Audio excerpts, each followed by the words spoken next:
Welcome back to the channel. I'm Andre Holloman, your Connecticut real estate agent, also known as Andre CT Realtor. Today we're going to talk about the 7 things not to fix before selling your house.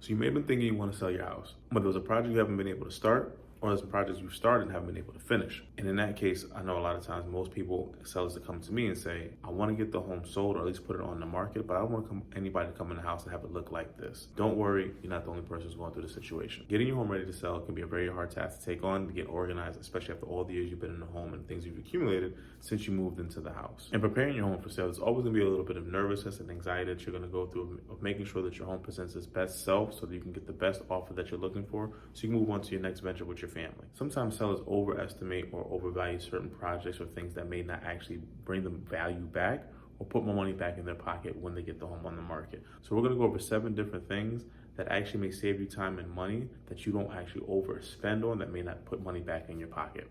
First thing we're going to talk about is cosmetic flaws. The home is going to have bumps and bruises since you purchased it. The goal is to actually make sure the home looks like it's lived in but well taken care of.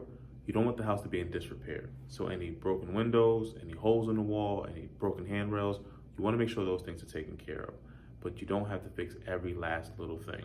Not every project that you take on will actually bring you the same dollar back that you spent on fixing those items. But you want to make sure the house looks like it's well taken care of and it was lived in. Number 2, minor electrical issues.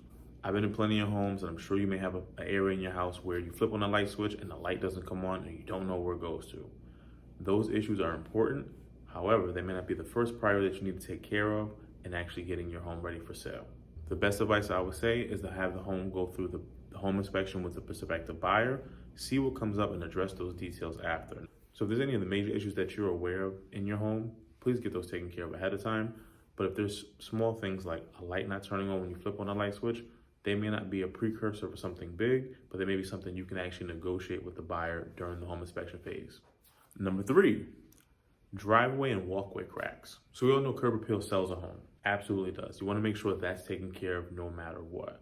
If there's no more wear and tear, let that come up on the home inspection and see if the buyer wants to negotiate that item or see where that ranks in the priorities of what the buyers are looking for. Number 4, grandfathered in building codes. Now the state has a set of building codes and each town may actually vary on what they actually have an implement for the town specific to itself. So you want to verify that with the town that you live in first and then see how that complies with the state building code. If your home was built to code at the time of your purchase and the code has since changed, you would actually fall into this category of grandfathered in code. It's more than likely possible that a home inspector is going to find things in your home that are actually grandfathered in codes that work for the time when you purchased the home that may have been updated or changed since then.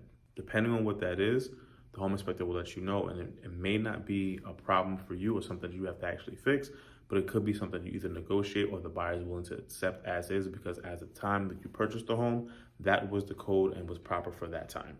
Number 5, partial room upgrades. So if you're going to do a project, do it in its totality. Certain projects, whether it be the kitchen, basement, or bathrooms, will always give you a bump in your value, and that's the things that the buyers are actually looking for. But if you're not able to complete them in its totality, or the project may cost too much, you may want to judge based off what your budget is or based on where the home value may be when you speak to a realtor or you look at the value of your home.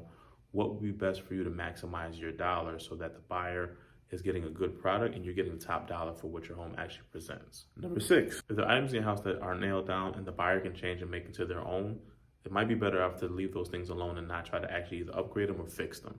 Sometimes it might be actually easier to remove that item in its entirety and be a better investment for you than actually trying to actually spend money on getting that thing fixed because it may not hold the same value in the eyes of the buyer. So look around and take a stock of those things and see what may actually be better for you to take out rather than spending on replacing or repairing, because it may not actually be consequential to the buyer coming in. They may do their own thing and make something happen completely different than what you started with. Last but not least, number 7, old appliances.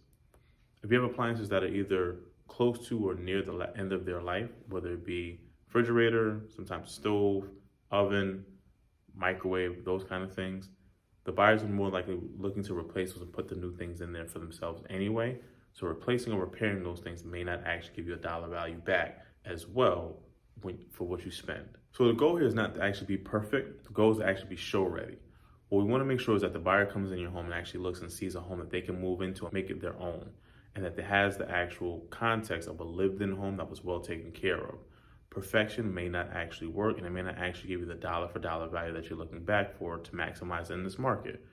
Making sure your home is show ready is the perfect thing for work for, but perfection and how the home looks may not be the thing you want to go for.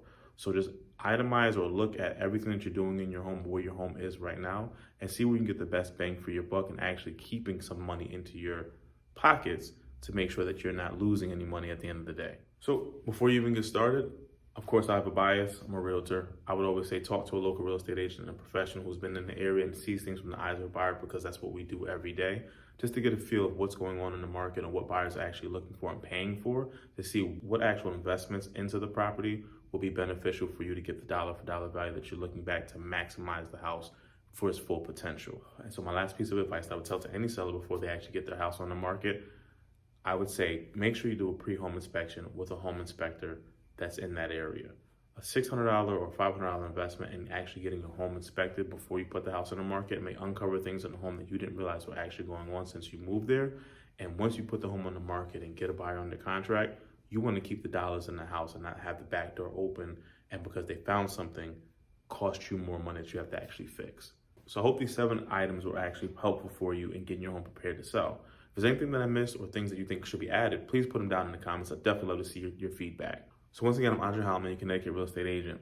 If you have any questions or concerns about getting your home on the market or what the process looks like to get started, there's a link in the description for you to book a call with me, and we can have that conversation. I can tell you exactly what you may need to get done or where to start to actually get your home ready.